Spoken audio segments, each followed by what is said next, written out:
Bagi pendengar RRI di seluruh Bovendigul, pagi ini kami menyapa Anda dalam dialog interaktif penggunaan dana Otsus tahun 2017-2021.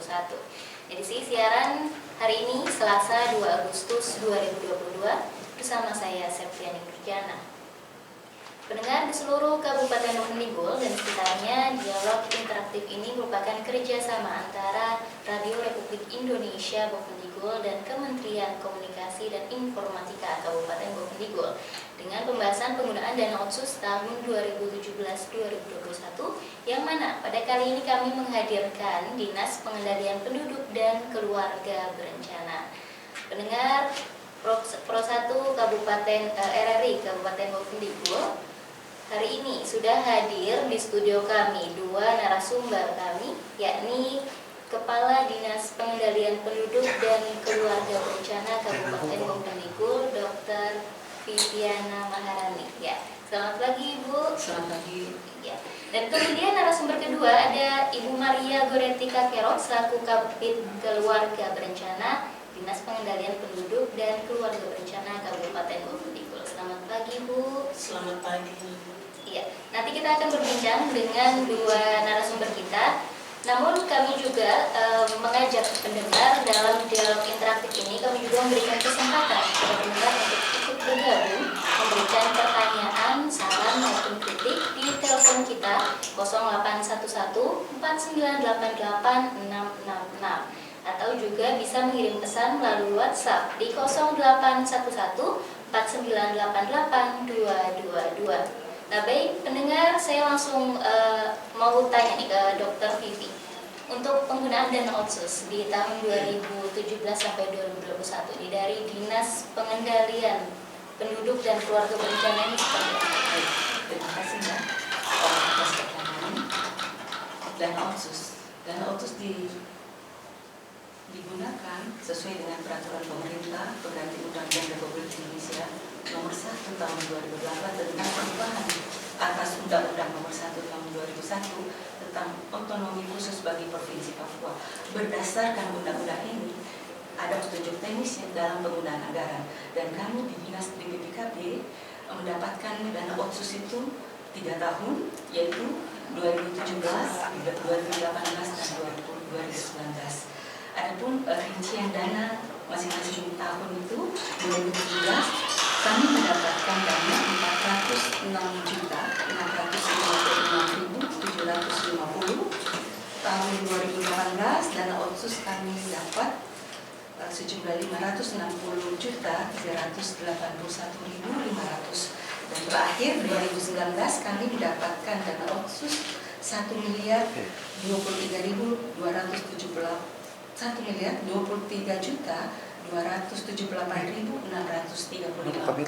Jadi dengan dana yang untuk 20 distrik itu tidak memungkinkan. Jadi ada beberapa distrik yang memang menjadi prioritas. Semua prioritas dengan anggaran ini ada prioritas yang harus kami ambil di OPD kami, begitu. Dan tadi seperti yang Ibu sampaikan di tahun 2017, 2018 dan 2019 ya. Ya. Ini berarti dana Otsus terbanyak di 2019 ya. Ya. Nah kalau yang tadi Ibu sampaikan untuk kan ada beberapa distrik yang memang anggaplah kita berbicara bahwa sulit dijangkau, dan kemudian ada yang mudah dijangkau sehingga pelaksanaan program Otsus ini dilaksanakan di distrik apa aja? Oke, 2017 kami adakan kegiatan itu di distrik Jair, distrik Sesnuk, dan distrik Mandobo. Sedangkan 2018 kami adakan di distrik Mandobo, ada distrik Getentiri. 2017 itu distrik Jair, Sesnuk, Mandobo. Kemudian ada di distrik Waroko, distrik Mindip Tanah. Kemudian ada di distrik Mandobo dengan Imiandit. Sedangkan di 2018 kami kegiatan Otsus di distrik Mandobo, distrik Detentiri, Labuan, kemudian distrik Subur. Sedangkan Otsus 2019 kami melakukan kegiatan di distrik Mandobo, Mindik Tanah, distrik Jair dan Waroko, serta Ninati dan Kia dan Waroko lagi. Ya, itu yang bisa kami sampaikan. Berarti ada total berapa distrik Ibu yang terrealisasi? 100% distrik semua distrik kami sudah kami kegiatan itu kami lakukan. Turun ke distrik-distrik. Ke distrik Ya. dan kampung juga atau hanya di distrik? Ada keseluruhannya ke kampung. Kesannya ke kampung. Nih. Saya mau ke Ibu Maria. Ini untuk realisasi ini program apa saja Bu sebenarnya yang dari Dinas PPKB ini lakukan? Terima kasih. Di 2017 secara khusus kami kegiatan sosialisasi pembinaan keluarga berencana, di mana sosialisasi pembinaan keluarga berencana ini kita laksanakan lebih khususnya kepada pasangan usia subur. Pasangan usia subur ini dalam hal ini pasangan yang sudah menikah. Pasangan usia subur bukan hanya perempuan tetapi laki-laki. Pasangannya suami dan istri yang sudah menikah. Nah, itu. Terus yang kedua, kegiatannya sosialisasi tentang batas-batas usia perkawinan, usia pendewasaan perkawinan. Itu yang kami lakukan. Iya. Di sasarannya kepada masyarakat. OAP.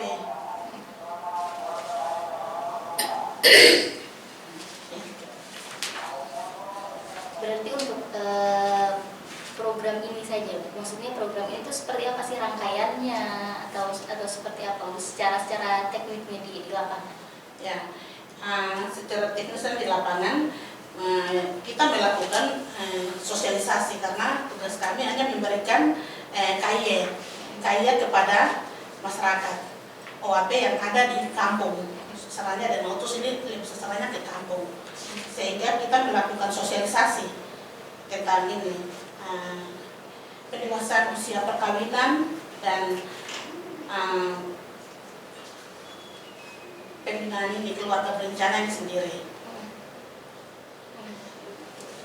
Baik, ke Dokter Vivi. Dokter melihat dari masyarakat kita gitu ya, kemudian perempuan-perempuan di Kabupaten Bukit khususnya ini seperti apa menyambut tentang sosialisasi dan lain-lain seperti apa? Terima kasih. Jadi selama kami melakukan kegiatan, mereka sangat antusias karena begini, di DPPKB ini tidak hanya kita pikir keluarga berencana, itu kondom, itu suntik, itu implan, tidak keluarga yang direncanakan. Jadi paling banyak di BPKB itu kenapa cuma ada advokasi, komunikasi, informasi, karena ini kalau dilakukan secara intensif dan terarah dapat tepat sasaran, maka merupakan salah satu kunci dia bisa merubah sikap yang tidak tahu jadi tahu, sikap, perilaku, itu yang akan kita memberikan informasi yang benar. Itu haknya masyarakat yang tidak tahu dan kita kasih tahu. Contoh, itu hak reproduksi. Ya, mereka harus tahu hak reproduksi itu bagaimana. Mereka punya hak dasar. Pasangan misalnya dia bebas dalam bertanggung jawab untuk merencanakan jumlah anak, jaraknya, dan waktu memiliki anak, dan untuk memperoleh informasi yang benar ya. Dalam hal ini dari pemerintah hadir untuk memberikan informasi yang benar dalam yang tidak tahu jadi tahu, dan ada hak mereka untuk mengetahui bahwa mereka silahkan merencanakan dengan benar hidupnya ya, supaya nanti kan ke depan anak cucu kita intinya berkualitas, tidak asal. Jadi saya rencanakan. Jadi KB itu misalnya seperti suntik, pil, dan kondom, implan itu hanya menjaga jarak saja. Mau jam berapa sih? Oh, saya mau 5 anak, oke. Setiap anak lahir 3 tahun, ibu istirahat dulu. Jangan tiap tahun ibu punya anak, ibu nanti sakit. Siapa yang menjaga keluarga di rumah? Bapak kerja, ya, dan ibu. Nah, kalau sakit-sakitan, anak-anak mau dibawa kemana? Seperti itu sih. Itu hak keluarga untuk menentukan jumlahnya. Jadi kami itu membatasi tidak. Kearifan di Papua bahwa biasanya tuh waktunya 2 anak cukup, tidak. 2 anak lebih baik. Lebih pun silakan, tapi tadi silakan rencanakan jaraknya, jumlahnya, ya kan? Itu harus direncanakan dari awal, bukan sudah tua baru lihat anak HIV, narkoba, miras dan segala macam. Itu dampak dari keluarga yang tidak berkualitas dan tidak direncanakan. Itu intinya. Jadi jangan salahkan siapapun, lihat keluarga kita apa sudah yang misalnya narkoba, miras itu apa kita sudah memberikan yang terbaik untuk anak-anak kita. Bukan hanya kita melahirkan saja, kasih tinggal dia cari dirinya sendiri di luar sana. Tidak seperti itu. Dengan lingkungan yang sangat sekarang cukup mengerikan, media sosial yang luar biasa, yang viral. Jadi itu yang kami memberikan informasi kenapa DPPKG itu banyak KIE-nya. Informasi karena itu membuat perilaku yang tidak tahu jadi tahu, dia berubah ke arah yang lebih baik. Itu pemerintah hadir di tengah-tengah masyarakat, khususnya OAP, orang asli. Artinya kalau pengendalian dan keluarga berencana ini anggaplah 4 anak, 5 anak pun baik gitu. Namun kalau 2 lebih baik seperti itu. Asal jaga jarak. Iya, Kasihan ibu. Kalau bapak sih dia santai saja kerja sudah. Tapi ibu, kita lihat ibu. Kadang juga kalau kita penyuluhan itu banyaknya ibu daripada bapak. Padahal bapak-bapak harus diberikan informasi mengenai ini reproduksi. Mereka juga punya. Jangan jalan misalnya sembarang, ada nanti penyakit banyak di luar, itu juga bisa bapak tidak punya anak nanti seperti itu. Karena infeksi yang tidak diobati dengan baik, tidak ke dokter obati seperti itu. Jadi semua punya hak untuk mendapatkan informasi mengenai reproduksi, remaja, orang dewasa, semuanya. Tadi saya dapat penyampaian Ibu bahwa ada apa? KIE. Iya, itu mungkin dari Ibu Maria bisa jelaskan KIE itu apa itu? Itu KIE kita memberikan informasi dan komunikasi tentang program yang ada di KKBN ini kepada masyarakat. Berarti memberikan sosialisasi informasi, edukasi, komunikasi, informasi, edukasi, dan advokasi. Seperti tadi awal dari RRI tadi bicara mengenai informasi, ya penting semua harus dapat. Kalau tidak ada informasi bagaimana kita tahu apa yang terjadi? Baik, udah Mas Satu RRI Bovendigul kembali lagi bersama saya Septiani Diana dalam dialog interaktif kerjasama RRI dan Kominfo dalam penggunaan dana otsus tahun 2017-2021, yang mana pada hari ini kami menghadirkan Dinas Pengendalian Penduduk dan Keluarga Berencana. Saya mau ke Dr. Vivi dulu. Untuk seperti yang tadi dokter sampaikan bahwa KB ini itu membantu untuk memberikan jarak antara kelahiran pertama dan selanjutnya seperti itu. Sebenarnya untuk normalnya atau untuk sebenarnya sebaiknya itu jaraknya itu berapa tahun? Jarak antara anak yang satu dan yang berikutnya itu antara 3 sampai 5 tahun. Begitu jarak yang ibu bisa kembali mengembalikan kesehatannya di saat melahirkan. Kita tahu bersama rahim besar dan banyak masih lemah ibu, bisa mengambil berikut, bisa aborsi, ibu bisa perdarahan, menyebabkan kematian. Nah itu, jadi 3 sampai 5 tahun ideal untuk itu. Dan saya mengingatkan juga jarak menikah itu untuk wanita itu 21 tahun, sedangkan pria itu 25 tahun. Batas memiliki anak itu 35 tahun. Untuk itu maksimal untuk melahirkan. Tapi untuk menikah 21 tahun itu reproduksi sehat ya, masih dalam proses itu umur yang sudah silahkan hamil. Begitu. Artinya pernikahan sebelum 21 tahun atau kehamilan sebelum 21 tahun dan setelah 35 tahun berisiko. Ya jelas. Jadi di bawah 21 tahun biasanya misalnya alat-alat reproduksinya yang belum matang, anak bisa abortus prematur, bisa kanker bisa, dan banyak gitu. dan anak belum matang dalam sosial untuk bekerja, atau belum matang lah dalam dia sebagai seorang wanita menjaga anak. Mungkin dia masih mau bermain, tapi dia harus jaga anak. Itu kan dia betul-betul matang dalam, bukan cuma dalam fisik, mental, spiritual, itu yang harus matang untuk keluarga. Jadi ingat bahwa sesuai dengan Undang-Undang Nomor 2 Tahun 29, yang keluarga berkualitas itu, yang kita bicara kualitas ya, bukan kuantitas. Kualitas yang bermutu itu adalah keluarga yang dibentuk berdasarkan perkawinan yang sah, yang mempunyai ciri-ciri sejahtera, sehat, maju, mandiri, tidak tergantung orang tua atau apa, serta memiliki jumlah anak yang ideal, berwawasan luas dan bertanggung jawab. Tidak asal lahir pasti makan apa adanya, padahal ada hak anak untuk banyak ya, kasih sayang, pendidikan, rumah, segala macam lah, haknya anak. Jadi seperti itu.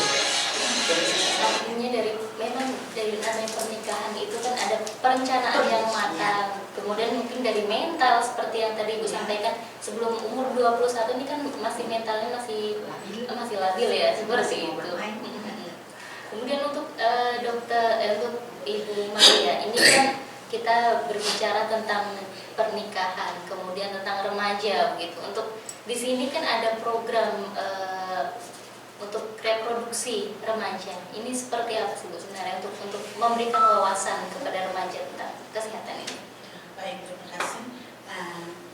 Kesehatan reproduksi untuk anak remaja, kami ada punya program kegiatan ke sekolah-sekolah untuk memberikan informasi edukasi kepada anak sekolah di SMA yang ada di Kabupaten Bovendigul, dengan khususnya di Tanah Merah, melakukan penyuluhan atau informasi kepada anak sekolah tentang batas atau mengenal alat-alat reproduksi sedini mungkin, sehingga mereka bisa tahu kami batas umur sekian kita sudah menstruasi, berarti kita sudah bisa jaga jarak atau membedakan ini pria dan wanita. Begitu pula kepada laki-laki, kalau dia sudah mimpi basah, berarti dia sudah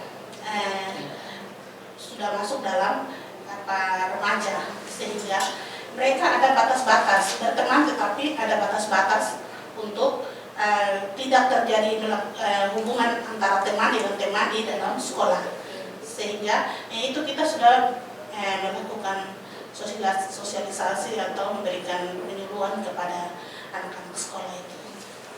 Artinya anak-anak ini supaya lebih aware, supaya lebih tahu gitu, oh saya seharusnya sebatasnya sampai sini, seperti itu. Kemudian untuk yang tadi disampaikan, untuk apakah hanya golongan SMA ataukah SMP juga Bu diberikan Iya, SMP juga kita sudah lakukan penyuluhan terhadap alat reproduksi yang sudah mulai berfungsi, tetapi belum bisa untuk mengamili. Karena itu alat reproduksi itu belum siap usia mereka, sehingga kita melakukan sosialisasi atau penyampaian kepada anak-anak sekolah supaya mereka boleh berteman, tetapi sampai yang melakukan hubungan seperti itu dibatasi, dilarang, tidak boleh, sehingga mereka juga tahu.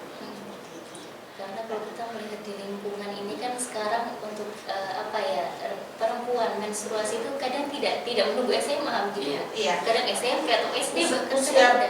Tergantung dari gizinya. Kalau gizinya baik, si anak perempuan itu batas 10 tahun umur sudah bisa menstruasi. Jadi untuk umur SMP bahkan SD juga sudah bisa menstruasi. Tapi untuk pemulaian sosialisasi kepada tentang reproduksi remaja ini dimulai dari tingkat apa Bu berarti? Dari tingkat SMP dengan SMA. Dengan SMA ya, supaya mengurangi juga namanya pergaulan bebas dan juga ya, gitu. Itu kan selalu berhubungan sama takutnya dengan pergaulan bebas, kemudian ada HIV dan lain-lain gitu.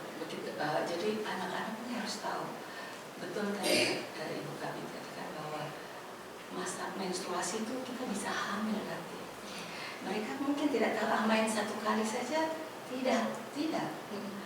masa akil balik di mimpi basah di laki-laki sudah harus tahu, dan perubahan-perubahan yang terjadi dalam tubuh mereka itu mereka harus paham. Yang tadinya payudaranya kecil jadi besar, hormon-hormon, jadi mereka paham dan mereka sangat antusias karena hal yang menarik karena berhubungan dengan tubuh mereka. Seperti itu.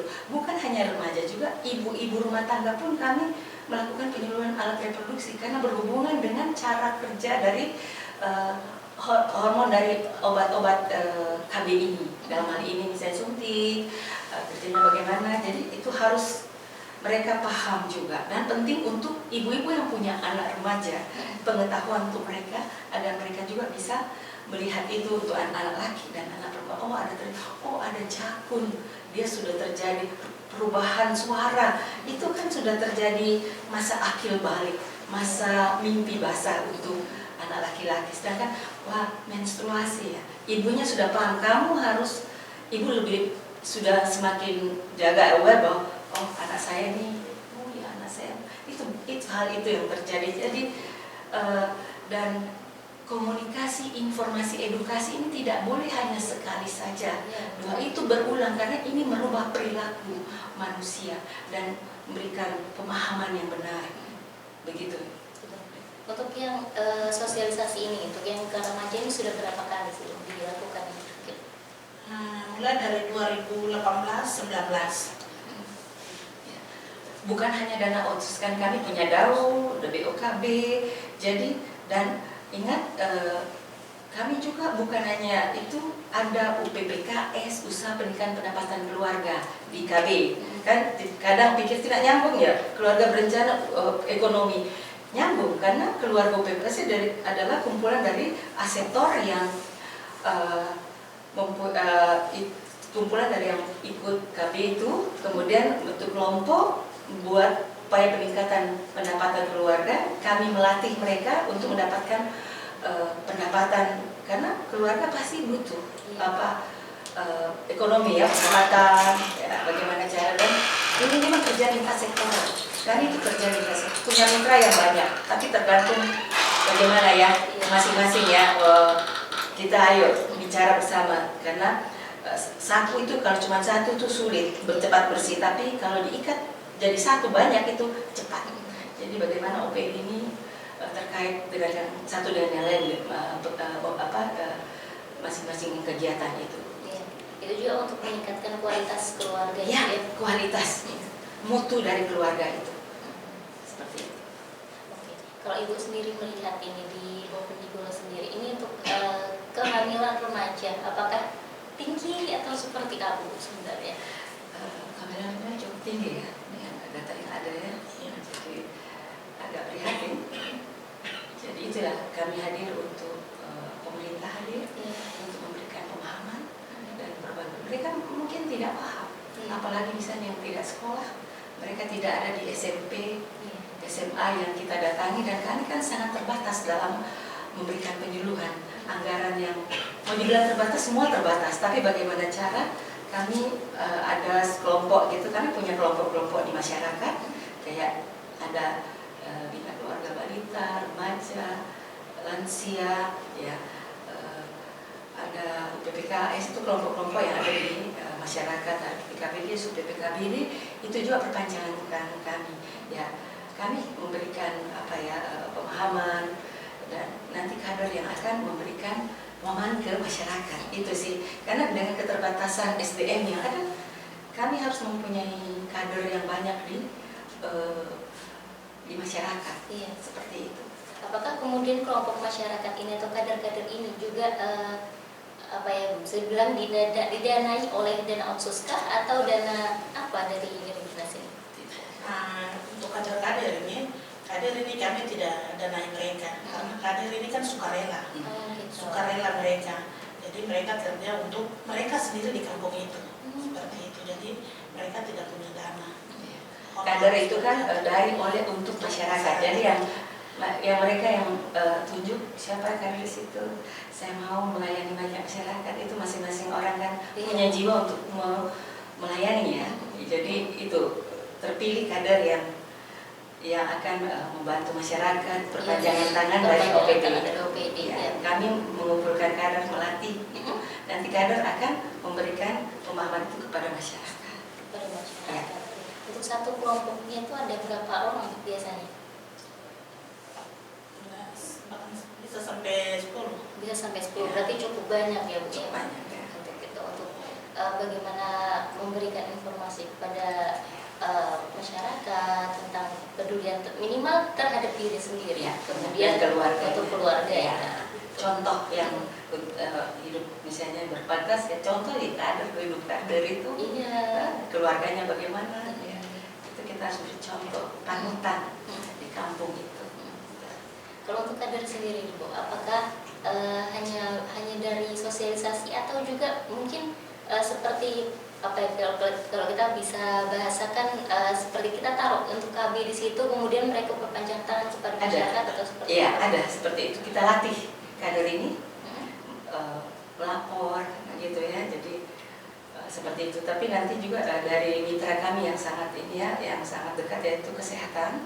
Karena terus terang kalau KB itu kan tindakan tuh harus dari dinas kesehatan. Kami hanya menyuluh masyarakat ayo silakan berkat, tapi untuk misalnya suntik, implan itu dari tenaga teknis dan klinik kesehatan yang akan melakukan kegiatan. Jadi kita punya mitra cukup banyak, baik di kampung juga, semuanya mitra. Karena kami tidak bisa bekerja sendiri. Ya. Pendengar RRI Pro 1 Bovendigul, kembali lagi bersama saya Septiani Nurjana dalam dialog interaktif kerjasama RRI Bovendigul dan Kominfo dalam penggunaan dan dalam dialog interaktif penggunaan dana otsus tahun 2017-2021 Dinas Pemilihan Penduduk dan Keluarga Berencana. Kembali saya ingatkan untuk pendengar yang ingin bergabung dalam dialog interaktif kami bisa hubungi di line telepon kita di 0811 4988 666 atau juga bisa mengirimkan pesan melalui WhatsApp di 0811 4988 222.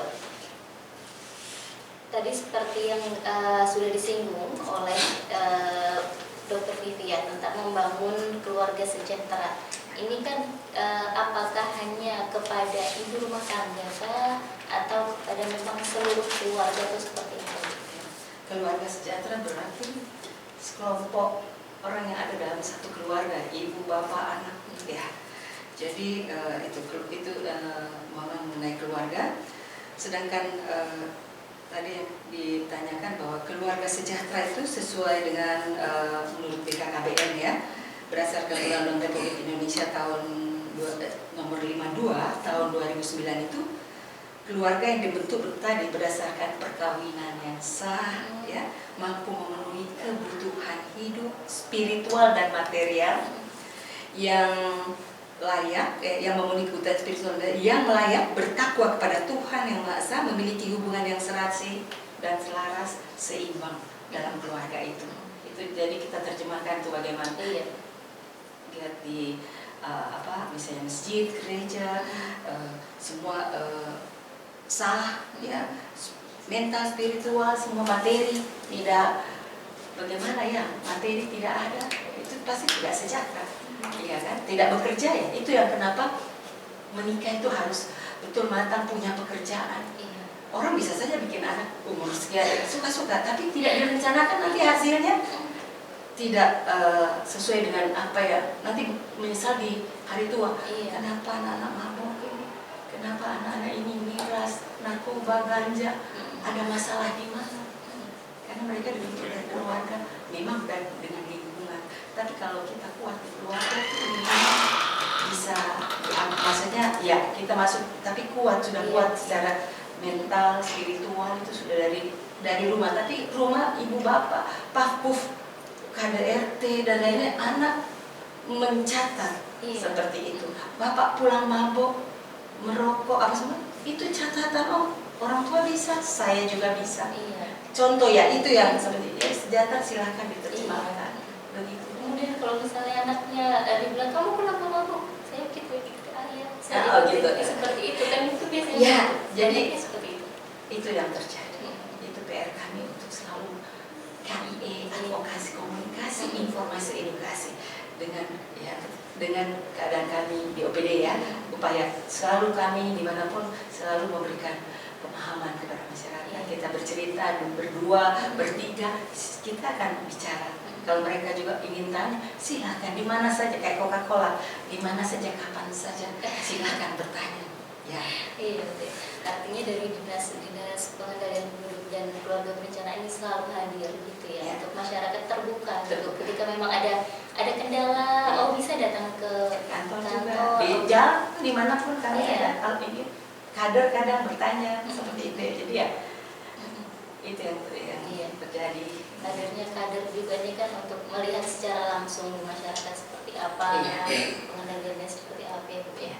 Karena memang juga banyak maksudnya pernikahan yang belum matang gitu. Kita anggaplah baru SMP kemudian sudah menikah dan kemudian ternyata suaminya masih sama SMP juga ketika itu belum ada pekerjaan dan lain-lain. Dan anak mau makan apa? Iya.